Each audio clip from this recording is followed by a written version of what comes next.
1987, Wallsy, big year for you.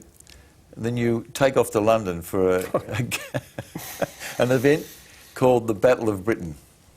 Yes. Tell us your memories of that. Carlton are playing North Melbourne at the Oval. Yeah. You pick it up from there. I don't want to go.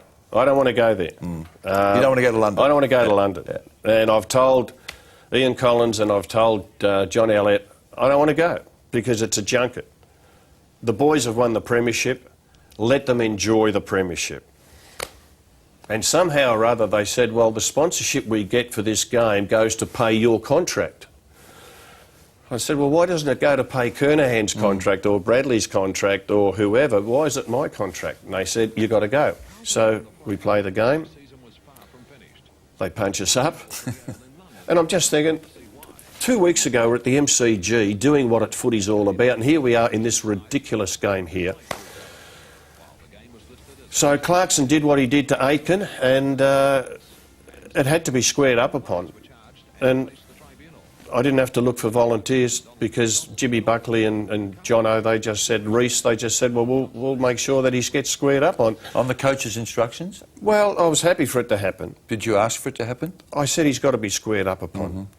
And they knew that. Alistair Clarkson knew that. John Kennedy knew that because John Kennedy could have taken him off the ground. John Kennedy knew that what he'd done was beyond and knew that it needed to be rectified. And it was. When Clarko, who was young himself, I think he was only a kid then too, when he hit Aitken, did you pick up the phone and dispatch it in the direction of John Kennedy? I did. I was up in the little stand and he was down at ground level. I didn't try to hit him with the phone. I wanted it to land near him just to get my attention and just say, hey, this is bullshit, John. You know, we should call the game off because this is just rubbish. The phone smashed behind him and he didn't flinch. After that game, my players were spread on the floor in the change room at the Oval, and Aitken's got the broken jaw, Kernahan's got what he's got, knows what else.